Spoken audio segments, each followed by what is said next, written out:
everybody. So today I got the chance to see the new live action adaptation of the Disney Channel original series Kim Possible. This Kim Possible movie. There have been a lot of shade thrown against this movie from fans of the original series.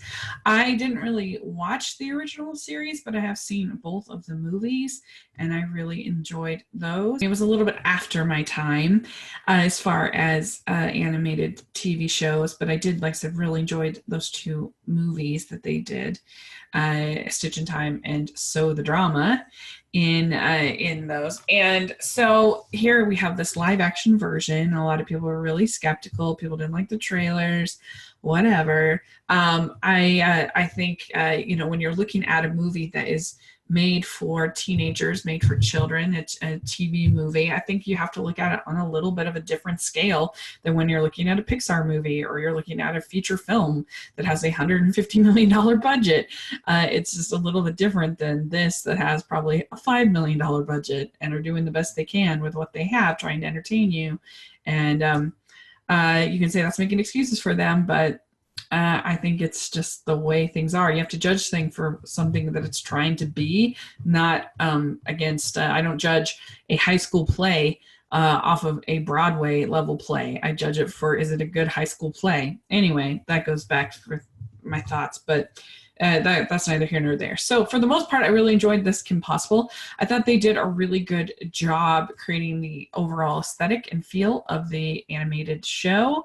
I really liked the lead performer with Sadie Stanley. I thought she did a really good job playing Kim. I thought that she was pretty confident. I thought she did a good job with the action. I thought that she was just a charismatic, really pleasant young actress. I think that she was good, and they had it seemed like either a very convincing wig or a good color job on her hair, which I appreciated. She looked a lot like Dove Cameron, which was kind of interesting to me, but I liked Dove Cameron, so that was fine. It was fun to see Allison Hannigan as her mom. I loved How I Met Your Mother for a long time, so that was sort of fun to see her in there. And then you have Sean Giambrone from the Goldbergs playing Ron, and I thought that he was cute. I mean, I really like the Goldbergs. I'm just prone to like him, and it's pretty much the same character kind of that he played in the Goldbergs, and I can see how some people might think he was a little grating, but for me, I enjoyed him. Then you have Isaac Ryan Brown playing Wade, and he's not in it as much as I would like, but when he's in there, I enjoyed it. I enjoyed his performance, and I enjoyed that. And then I liked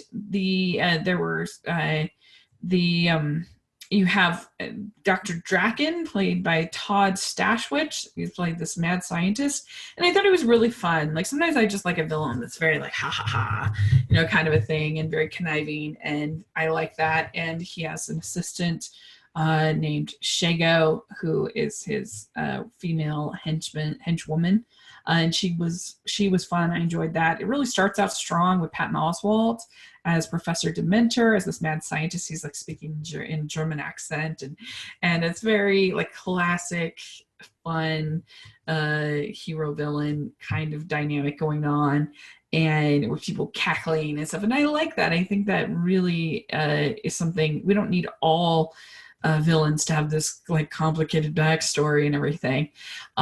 And then Kim ends up going to high school, and there were some really good sequences in here. She ends up becoming friends with this girl named Athena, who is played by Kiara Wilson. And I appreciated some things about this. I appreciated the fact that Kim not only feels some jealousy. She says she's not jealous, but there's a little bit of jealousy. But she also just starts to feel like, if I'm not the person that's sort of the hero on everything, then what is my role? And she's just sort of challenged by the presence of Athena. And I like that. And I thought that Sadie, the actress, did a good job with those kind of roles. And I thought there was some nuance and a nice message about being valued even if you are not the greatest at everything, that you still have your role, you can still do your best, and you can still find value. And I don't know, I liked kind of her journey as a character.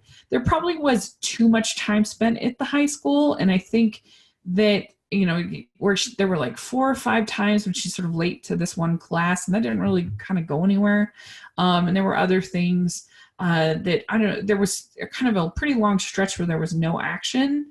And I think I would have maybe put one scene in between there where there was making a little fight or a little action, because that maybe got a little dry.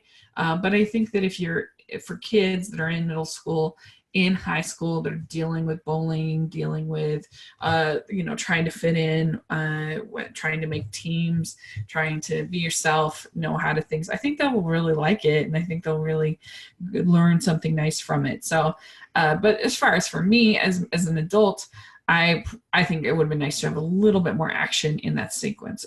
But I still really enjoyed Rufus is in it, not that much. But he was very cute and voiced by Nancy Cartwright from The Simpsons, which was a lot of fun.